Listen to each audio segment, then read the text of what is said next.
warahmatullahi wabarakatuh. Kembali lagi bersama saya Humaira Zildani di podcast BM, bukan orang biasa.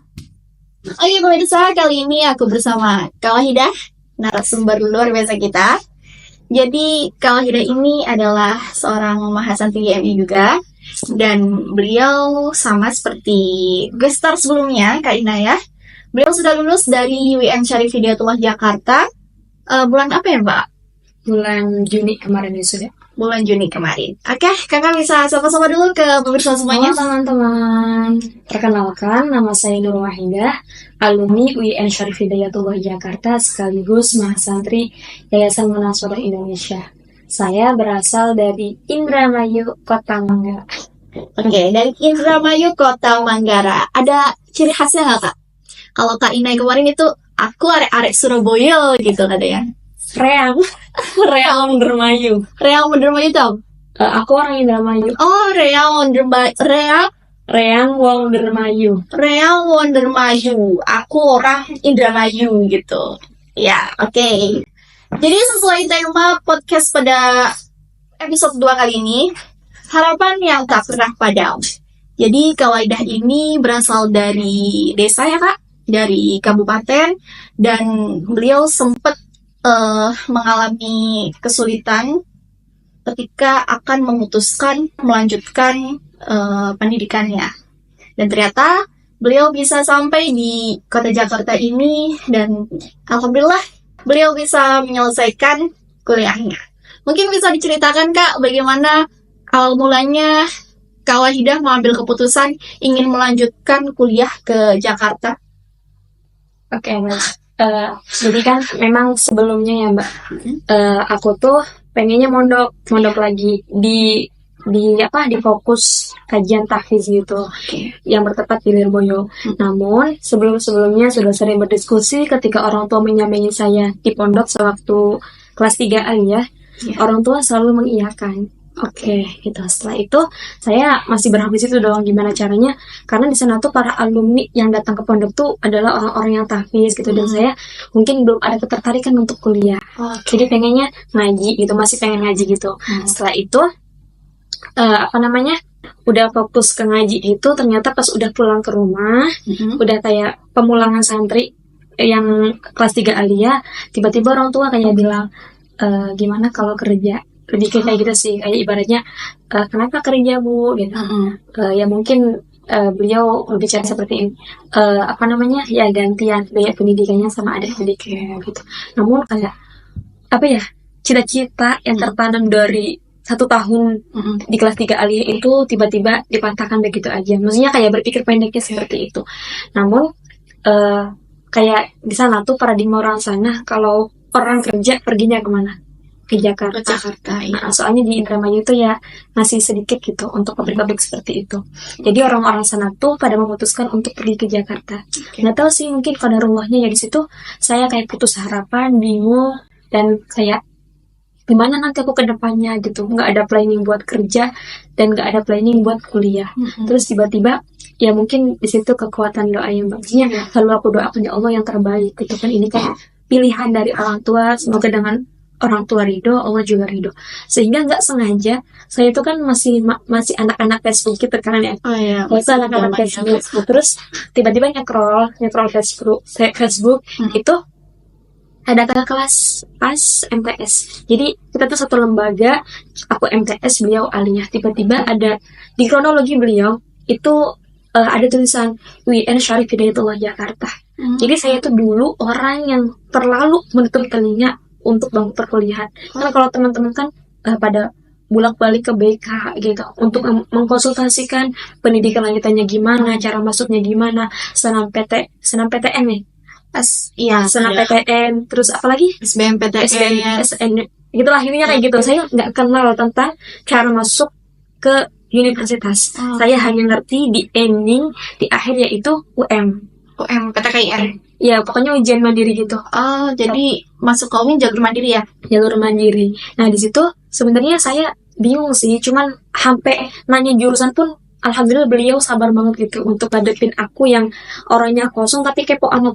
Itu untung beliau sabar, dan kebetulan beliau dulu jadi ketua di Ikatan Mahasiswa Daerah gitu. Kebetulan satu MTS dan beliau jadi ketuanya di Ikatan Mahasiswa Daerah yang ada di Jakarta. Kemudian setelah itu konsul lebih lanjut, ternyata aku diarahkan ke orang yang lebih dekat dengan di daerahku. Ada loh orang di daerahmu yang kuliah di Jakarta juga, mungkin kamu bisa ke situ biar aksesnya lebih mudah. Akhirnya Ini yang ngarahin dari kakak itu, yang kakak kenalan di Facebook itu. iya, kakak di Facebook kayak dulu sering ngajarin pramuka sih beliau. Jadi kenal di situ, mungkin hanya kenal lama ya, tapi ya karena kita sama-sama alumni alma mater itu, akhirnya ngobrol lah gitu. Lebih lanjut setelah itu, tahu nggak aku daftar Hamin berapa? Hamin 2. Ya di situ aku masih di dalam pesantren yang notabene megang HP aja jarang. Emang pesantrennya nggak megang HP ya kak? Enggak sama sekali gitu. Setelah itu ya kayak masih buta banget lah sama teknologi, mau gimana dan sebagainya. Terus gitu ya? gaptek. Terus akhirnya memutuskan untuk daftar, walaupun ya nggak kepikir sama sekali. Jadi kalau misalnya ditanya kenapa milih UIN Jakarta, karena tujuannya pengen kerja. Jadi kota Jakartanya itu ya. Jadi aku ngelakuin kayak nanti mungkin di sana bisa sambil ini kali ya, itu kali ya gitu. Jadi kayak punya sampingan lah. Nggak tahu sepeda itu, padahal belum pernah apa ya, belum pernah ngobrol, nggak kenal juga sama kota Jakarta, dan belum pernah sama sekali menginjak kaki di kota Jakarta ataupun di negeri rantau. Paling jauh-jauh ya masih sewilayah 3 Cirebon gitu. Kayak pergi dari rumah. Tapi ada saudara nggak kak di Jakarta? Kalau saudara banyak, tapi ya namanya apa ya, beda kayak kan Jabodetabek, ada yang di Tangerang kota, ada yang di sini, pokoknya jarak tempuh antar saudara tuh bisa nyampe 2-3 jam dari sininya gitu. Jadi memang beliau juga kurang paham tentang universitas ini gitu, karena kan notabene kerja gitu. Setelah itu ya alhamdulillah, dengan Mungkin kakak bisa sambil lihat kamera ya. biar teman-teman yang lain juga bisa lihat face Kak Wahida gitu. Iya, jadi setelah itu kayak ya bismillah aja gitu, selalu berdoa ya Allah semoga yang terbaik. Sebelumnya ya memang karena online juga ya, jadi saya tidak mempersiapkan apa-apa, cuman melalui foto rapot cara seleksinya seperti itu. Nah seperti itu singkatnya. Jadi memang tidak pernah terpikir sama sekali untuk kuliah, dan baru daftar ujian mandiri itu Hamin 2. Tapi memang ini ya kak, kalau UIN itu kan biasanya ujian mandiri itu terakhir ya. Universitas-universitas lain biasanya udah pada closing, tapi UIN Jakarta tuh masih buka. Dan kebetulan di situ. Iya, saat itu juga ya. Oke, Kak Wahida, kalau dari lingkungan gimana kak? Mungkin karena keputusan kakak tidak ingin melanjutkan kuliah dan tidak pernah terpikirkan, itu kan bisa jadi karena faktor lingkungan mungkin ya tidak mendukung. Apakah seperti itu juga atau bagaimana? Saya tuh sebenarnya orang yang apa ya, suka ditantang gitu. Oke. Jadi kayak misalnya terus juga orangnya kayak misal nih kan alumni dari pondok pesantren itu, mereka kalau nggak melanjutin ke pesantren dalam kategori tahfiz itu kuliah. Tapi kuliahnya masih di daerah Jawa situ, Jogja, terus apa ya, Semarang dan sebagainya, pokoknya masih di daerah sana lah. Kalau ke ibu kota tuh mereka jarang, bahkan bisa dibilang jarang banget. Bahkan saya tuh satu angkatan sendirian gitu. Setelah itu terus kayak kalau pokoknya 3, kalau nggak kuliah, kerja atau nikah gitu. Iya, itu emang kayak udah lagunya anak-anak kamu gak sih? Aku sendiri juga sebenarnya anak daerah, dan lingkungan aku juga masih banyak yang perempuan itu hanya ada di lingkaran itu aja, kerja, nikah, 2 sih. Kalau pendidikan itu entar dulu lah, cewek mah terakhir gitu.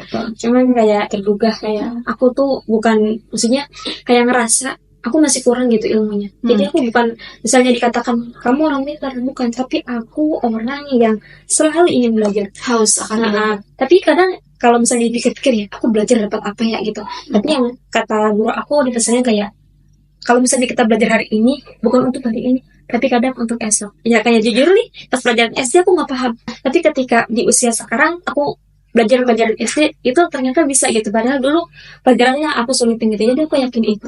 Jadi kalau misalnya lingkungan ya kayak gitu, karena teman-teman nggak bisa nih, teman-teman yang lain aja bisa, masa aku nggak gitu. Jadi nggak, kadang aku tuh dulu nggak pernah mikirin resiko gimana nanti.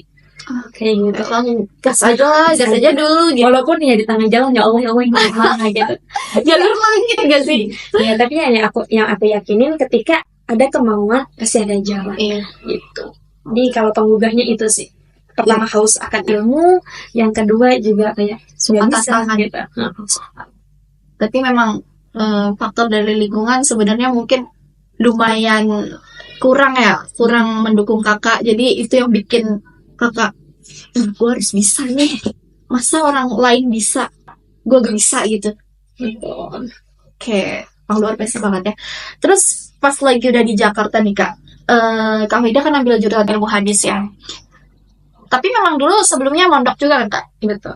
Tinggal di lingkungan pesantren dan sama bahasa Arab itu udah gak asing lagi gitu kak?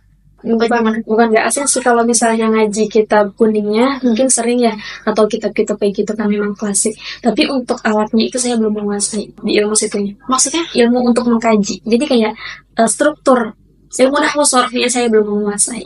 Jadi kalau misalnya di ilmu hadis kan notabene apa, kitabnya kan gundul semua, yang memang berjilid-jilid gitu. Di situ saya memang mahal banget gak sih kak? Iya, mahal banget memang. Saya di situ kurang menguasai, tapi saya mengatasi fasenya dengan apa? Ketika kuliah offline, saya tuh selalu menempel dengan orang-orang yang saya anggap dia tuh bisa gitu. Jadi kalau untuk lebih segi penugasan dan sebagainya, saya tuh ngikut teman gitu. Jadi kayak ini tuh gimana sih? Apalagi tentang tafsir hadis gitu kan. Dan ilmu-ilmu lainnya kayak kalau misalnya aku nggak paham, aku nanya. Terus aku juga ini sering jadi penyusup, bukan penyusup apa ya? Jadi sering kayak misalnya aku kelas A, jadwal misalnya di kelas filsafat aku kelas A. Aku sering ngikutin kayak misalnya aku jam kedua kosong nih, kan jam pertama aku filsafat, jam kedua kosong nih, aku bakal ngikut kelas filsafat lagi gitu. Jadi untuk mengulang kedua kalinya pelajaran di situ kayak itu lebih enak aja sih, lebih enjoy gitu. Jadi kayak gimana sih kalau pelajaran aja enggak sih malahan? Iya gitu. Jadi kayak kadang di tempat kelas aku belum paham gitu. Ketika di kelas B apa? Tapi dosennya dengan dosen yang sama atau beda kak? Kadang sama, kadang beda. Tapi pernah ketahuan gak sih? Pernah. Terus gimana itu? Pernah kan saya lagi di kelas gitu, terus ditanya, coba yang di situ apa maksudnya? Dalam hati kayak hayo lo gitu, ketar-ketir. Padahal bukan anak kelas itu gitu ya? Iya, tapi ditanyain sama dosennya kan, dosen mungkin aku udah izin, tapi beliau belum paham karena saking banyaknya mahasiswa. Terus di situ kayak sampai dibilang gini, akankah kamu berhenti untuk mengikuti kelas-kelas yang lain ketika udah ketahuan sama dosen? Kataku enggak, ini tantangan. Jadi gimana caranya meskipun aku jadi anak bawang ya, yang bukan anak asli kelas itu, gimana caranya aku juga harus bisa mengoptimalkan materi yang dibawakan sama dosen itu. Udah beda dosen pas itu. Jadi pas dosen aku kan ikutnya dosen A dan itu dosen B, sehingga kayak agak beda dong, rancang kayak silabusnya gitu. Betul gitu kak. Aku tuh jadi inget ini film Three Idiots, ini film India dan tokohnya itu juga ini menceritakan seorang yang jenius banget gitu kak, jenius banget. Dia kebiasaannya suka nyusup jam perkuliahan juga. Jadi itu kayak pengalaman kakak dan ternyata di masa depan dia jadi orang yang sukses banget gitu kak. Ya semoga kakak bisa menjadi seorang yang sukses dengan pengalaman kakak yang random ini. Kadang proses itu gak sih? Kadang saya lagi random semua lagi. Berani kayak gitu. Kadang saya lagi random lagi mbak. Bukan hanya antar jurusan ilmu hadis. Sumpah itu kadang di bawah semester juga aku butuh keberanian yang tinggi banget. Terus di bawah semester juga kayak kan misalnya aku semester 7, aku sering ikut semester 5, semester 4 dan sebagainya. Jadi kayak dulu kan online ya. Jadi aku tuh balas dendam gitu. Kayak nasib kan gimana sih kuliah online gitu kan. Jadi pangkungnya tuh kurang gitu. Terus juga aku males sih. Jangan online ngerti sendiri lah hawa kuliah online gitu. Aku sering ikut kelas adik kelas, atau enggak aku ikut anak IAT. Kan anak-anak asrama kan banyak yang jurusan IAT atau dan sebagainya. Aku kayak bilang aku ikut sih gitu. Atau anak filsafat, akidah dan sebagainya. Karena aku pernah anak organisasi daerah itu kuliahnya di kedokteran. Aku ikut anak kedokter. Dan kayak keluar dari situ kayak gila ini mah kayak bukan kan biasanya dia suruh gimana ya syar'i gitu kan. Di sana tuh kayak neces hedon gitu ya. Terus juga kayak mereka tuh kayak aku kayak termotivasi keluar dari sana. Kadang ilmunya nggak paham sih, tapi kayak dari jiwa pemugangnya tuh gila sih ini aku harus jadi orang kaya gitu. Betul siapa itu pengalaman yang kakak bisa ceritain ke generasi kakak selanjutnya. Gue loh pernah begini zaman kuliah dulu, lu pernah guys? Oke. Terus nih kak, harapan tak pernah padam. Jadi dengan semangat kakak yang begitu membara untuk melanjutkan perkuliahan sampai ya tidak mendengarkan apa kata orang yang mungkin berusaha menjatuhkan kakak, ada kan? Ada, Ya, pasti ada lah Kak. pasti ada. Namanya hidup juga ya. Karena dia yang support dan yang menjatuhkan karena itu tantangan ya. Oke, dan dinamika kehidupan ya pastinya. Nah, tadi tentang support nih Kak. Support terbesar kakak dari ya orang terdekat kakak itu siapa Kak? Sebenarnya saya tuh memang dekat sama ayah. Oke. Jadi memang dari dulu tuh saya ngerasain banget sesayang itu sama kedua orang tua. Jadi aku tuh kan memang nggak boleh megang HP dan orang di rumah tuh memang nggak punya HP gitu. Iya. Karena namanya orang kampung ya. Terus juga di pesantren tuh yang masih pakai HP Nokia gitu lah. Jadi Sampai pencetan aku bilangnya. nelponnya tuh ke wartel. Jadi saya Oh iya, iya. kapan hotel Kak? iya ngasih wartel. Itu ngasih wartel. Oke. 2000 berapa sih kakak?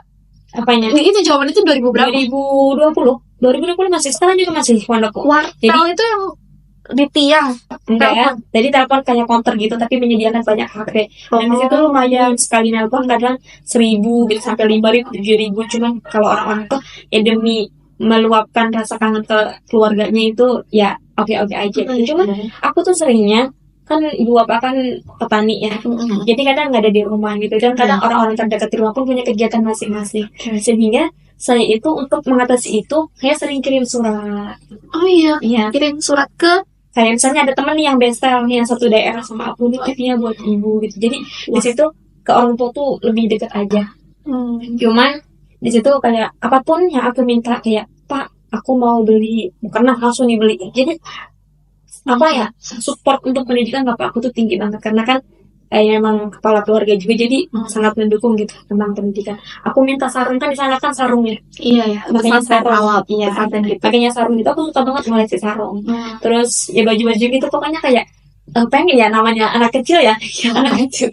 Ya, jadi suka banget gitu ngoleksi baju kayak gitu. Pak aku mau beli ini Pak, aku beli ini. Apalagi aku tuh suka ngebaca gitu. Ngebaca lebih suka terjemahan sih karena lagi-lagi aku belum bisa untuk mempelajari ilmu alatnya itu. Aku sering ngebaca terjemahannya kayak kitab Ihya Ulumuddin dan sebagainya. Itu kan memang harganya lumayan. Iya Pak, aku tuh nggak pernah bilang nggak punya duit. Insya Allah. Terus tau nggak, bapakku kalau nengokin aku ke pesantren naik apa? Naik apa? Naik sepeda. Ya Allah, itu Jadi, jaraknya berapa? Jaraknya ya lumayan. Indramayu Cirebon boy.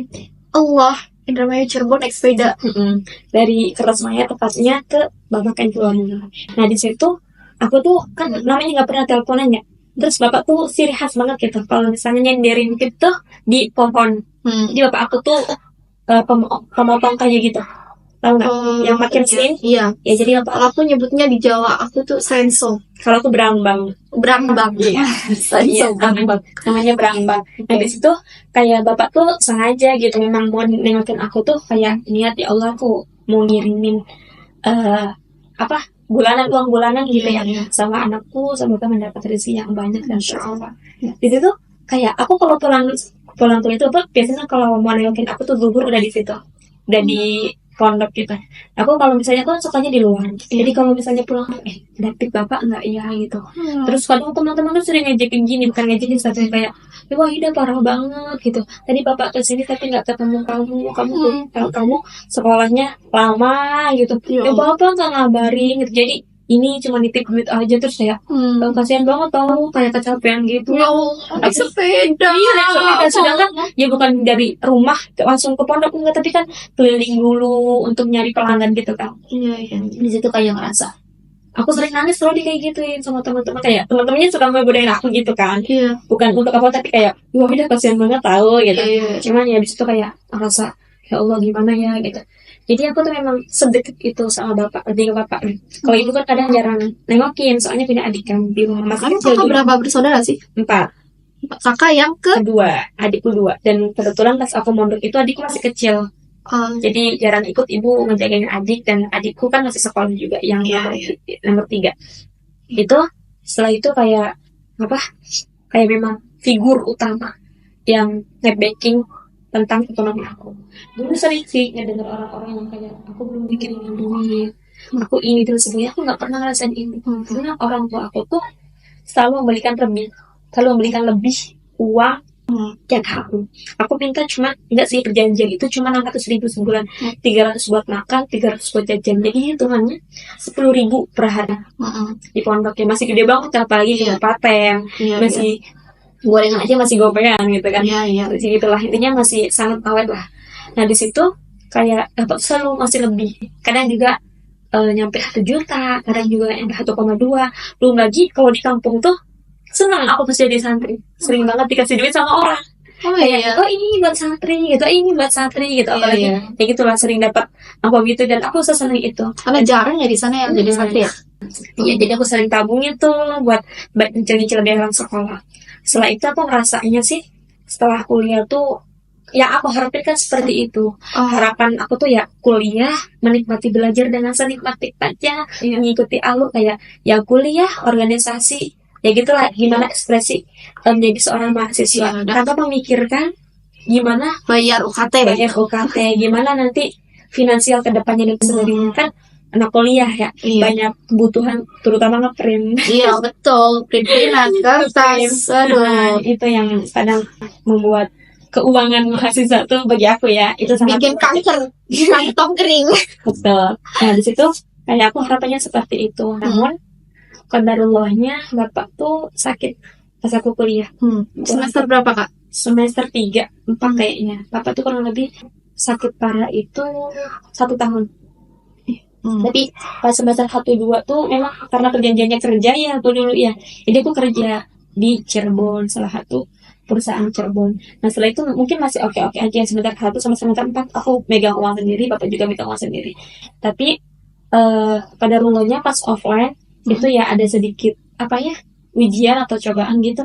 Dari yang aku kerja biasanya mendapatkan ya jaminan hidup lah dari rezeki itu. Cuman posisi itu kayak apa ya, perusahaannya tutup, nggak bisa dikatakan tutup. Jadi kakak pas lagi datang ke Jakarta itu dapat freelance gitu ya? Enggak, di Cirebon. Oh, Di Cirebon. Aku kerja. Oh, di Cirebon. Jadi sebelum ke Jakarta di Cirebon dulu. Kuliah sambil kerja. Di Cirebon? Ya. Oh, gitu. Ya. Terus. Ya, setelah itu pas aku keuangan lagi goyang. Maksudnya kak, di Cirebon itu berarti di kampus mana? Apanya? Kuliah sambil kerja. Oh kan online ya? Iya. Sorry, online. Gimana sih dia lanjut kak? Iya, jadi kuliahnya kan online. Terus pas udah kayak gitu udah ada bau-bau, udah ada informasi, bukan bau-bau ya, udah ada informasi di UIN tuh bakal offline setelah Lebaran itu. Iya. Kalau nggak salah aku ingatnya 17 Mei itu offline di UIN Jakarta. Nah di situ aku berangkat lah offline ke sini, dan kayak aku tuh memang kemana-mana sendiri gitu. Aku nggak tahu nelpon travel mana, aku nggak kenal, nggak ada channel juga. Terus tiba-tiba ya udah telepon aja gitu, nyari di Facebook, terus dapat travel yang apa ya, gimana ya, alhamdulillah aku nggak disesatin sih. Aku nggak tahu daerah, terus diturunin di mana coba? Di Masjid Fatullah. Aku belum punya baru pertama kali datang. Ya di Masjid Fatullah di situ. Aku belum punya kenalan dan siapa. Terus ada kakak kan, tapi kakak kenal online. Terus aku nginep beberapa hari di tempat beliau, kemudian ngekos karena nyari-nyari asrama dari dulu belum dapat. Setelah itu tiba-tiba kurang lebih pas UAS Mei, Juni kan udah UAS ya. Pokoknya baru beberapa bulan, 2 bulanan, 2 bulan. Iya. Pokoknya saya tuh menempatin kosan full di Jakarta itu cuma sebulan.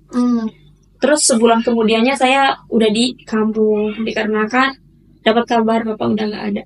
Jadi saya tuh mendapat nggak melihat apa ya, sakit parahnya beliau gitu. Oh iya.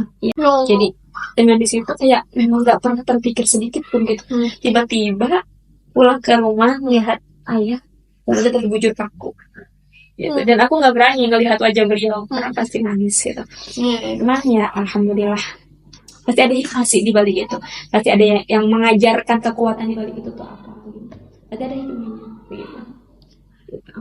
Jadi semester 4 kakak pas waktunya offline, terus qadarullah malah ayah kakak kayak ibaratnya figur yang saya harapkan satu-satunya apa ya, yang kemana lagi aku kalau minta duit kan pasti ke ayah ya. Tapi tiba-tiba kayak ya Allah, yang nguatin aku buat kuliah tuh beliau gitu, secara finansial, secara emosional dan sebagainya. Tapi kenapa engkau ambil? Kayak sedihnya di situ sih gitu. Mungkin ya orang lain juga support, tapi kan nggak sepenuhnya seperti orang tua sendiri. Gitu. Apalagi beliau kan tulang punggung, terus juga memang sedekat itu aku sama beliau. Ya Allah. Terus secara kan kakak tadi bilang yang paling menyokong kakak untuk berkuliah itu adalah ayah kakak. Kemudian kan ayah kakak ternyata dipanggil Allah. Kemudian kakak melanjutkan kuliahnya itu gimana? Maksudnya apakah kakak memutuskan kuliah sambil kerja lagi gitu, meskipun offline, atau ambil beasiswa? Gimana, mungkin bisa diceritakan kak?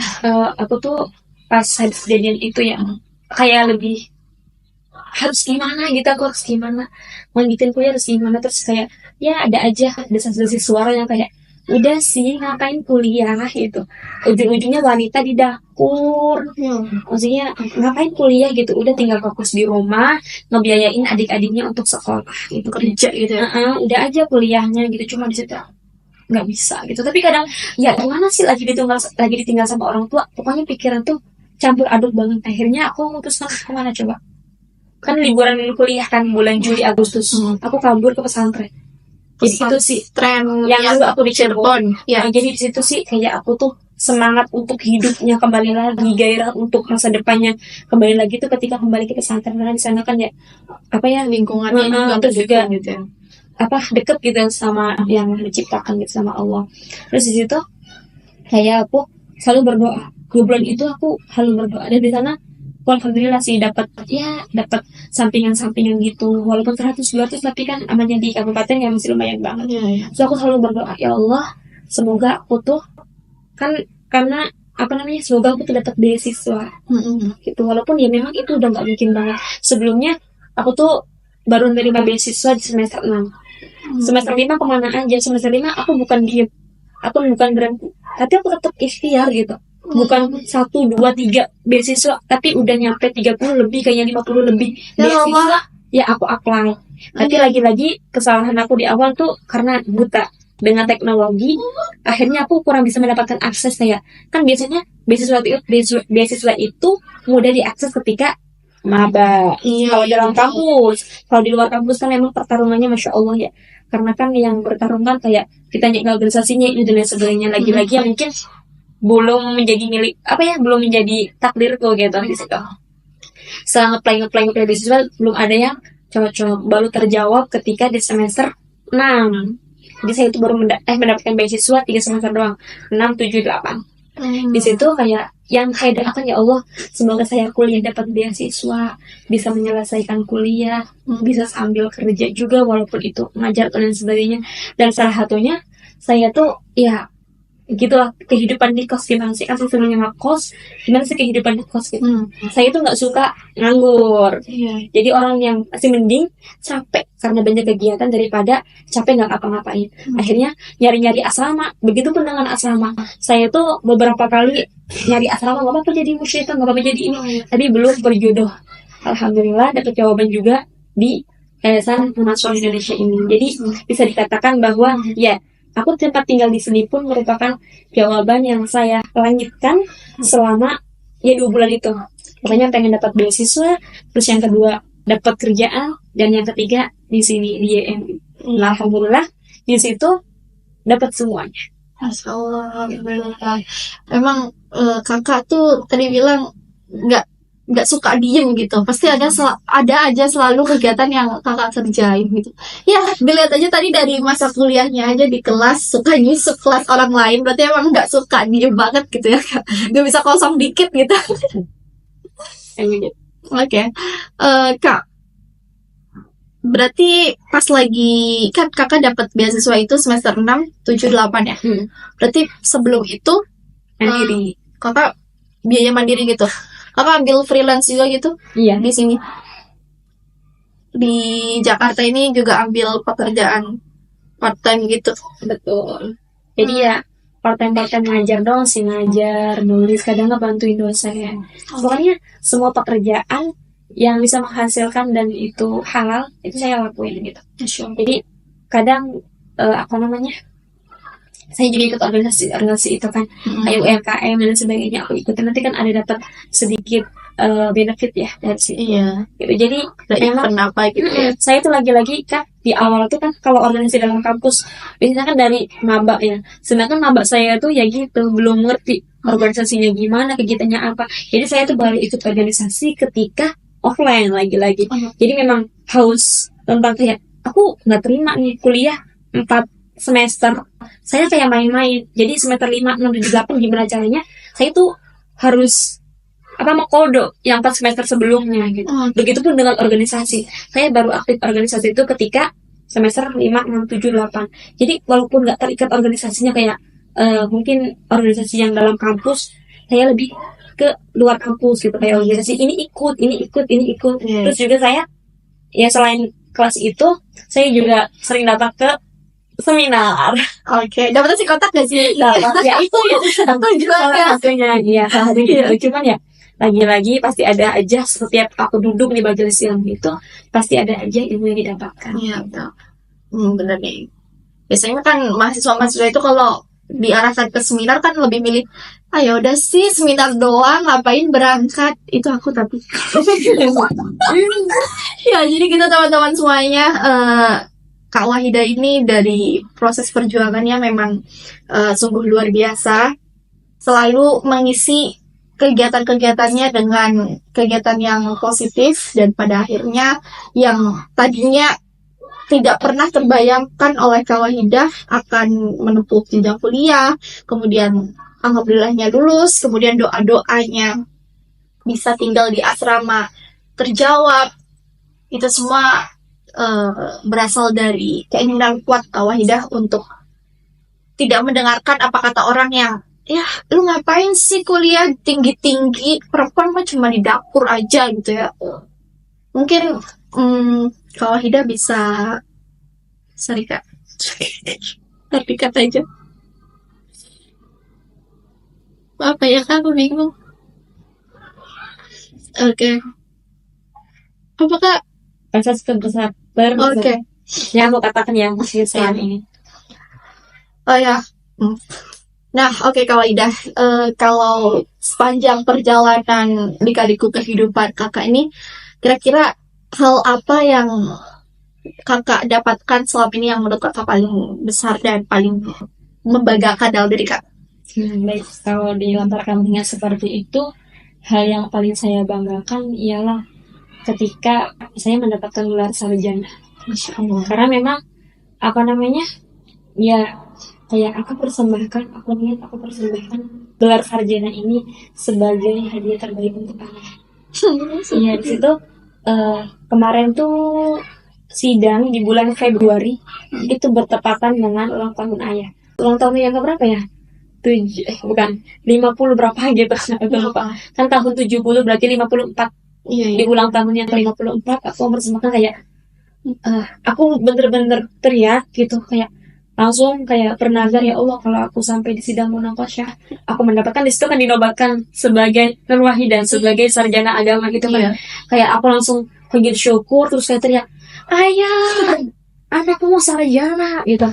Langsung kayak itu udah di situ udah nangis ya gitu. Setelah itu ya itu hal terindah. Terus juga kebetulan pas yudisium itu bertepatan dengan hari Bapak diambil Sang Pencipta. Jadi double kill banget itu kayak pas yudisium tuh aduh nangis banget gitu kan. Apalagi alhamdulillah dapat sebuah penghargaan dari fakultas. Masya Allah. Jadi mahasiswa sarjana lulusan terbaik juga ya Kak? Bukan terbaik tapi lebih ke tercepat. Iya tercepat dan tepat. Masya Allah. Setiap tanggalnya itu memiliki filosofinya sendiri ya. Tapi meskipun filosofinya itu sangat dramatis ya dan membuat sedih, tapi itu memang motivasi terbesar Kakak ya. Dan alhamdulillah sekarang ini Kak Wahidah juga mungkinnya lagi mengejar S2 Iya, betul, doakan semoga lulus. Amin ya Allah. Ngajar beasiswa juga Kak. Iya. Dan sekarang berarti udah sampai tahap apa? Udah tahap wawancara, tinggal pengumuman. Doain pemirsa. Mohon ridho dan doanya. Amin ya Allah, semoga dimudahkan, dilancarkan, dan semoga yang Kakak usahakan dan Kakak perjuangkan selalu bisa memberi manfaat kepada kita semuanya. Oke, kalau Kak Ida mungkin bisa berikan closing statement kepada pemirsa semuanya. Closing statement dari aku ialah ambil semua peluang yang ada di depan mata kita. Jadi kadang kita tuh nggak usah mikir gitu nanti ininya gimana, ke depannya gimana. Pokoknya kalau aku ya tabrak aja, pasti ada hikmah di balik itu. Walaupun ya kadang ada aja beloknya gitu, ada lika-liku, mungkin ada batu atau terjal dan sebagainya, tapi yakini kalau misalnya setiap kesempatan yang dihadirkan di depan kita itu mempunyai manfaat yang lebih. Terus yang kedua, apa namanya, selagi ada kemauan itu pasti ada jalan. Jadi kalau misalnya kita mau, ya pasti ada jalan. Yang penting kita menjaga wajah.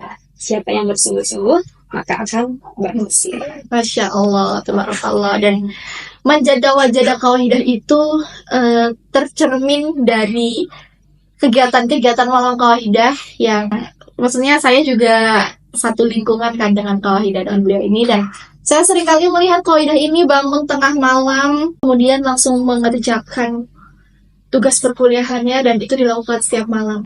Memang sungguh luar biasa perjuangan kaidah untuk menempuh pendidikan seorang sarjana ini yang tadinya berasal dari desa, tidak ada harapan untuk kuliah, kemudian akhirnya bisa menyelesaikan studinya tepat waktu dan bahkan lebih tepat waktu karena tercepat. Masya Allah. Oke, Kaidah, terima kasih atas sharing sessionnya bersama BOB, bukan orang biasa. Sekian podcast kita kali ini. Saya Humaira Zildani, pamit undur diri. Wassalamualaikum warahmatullahi wabarakatuh. Waalaikumsalam.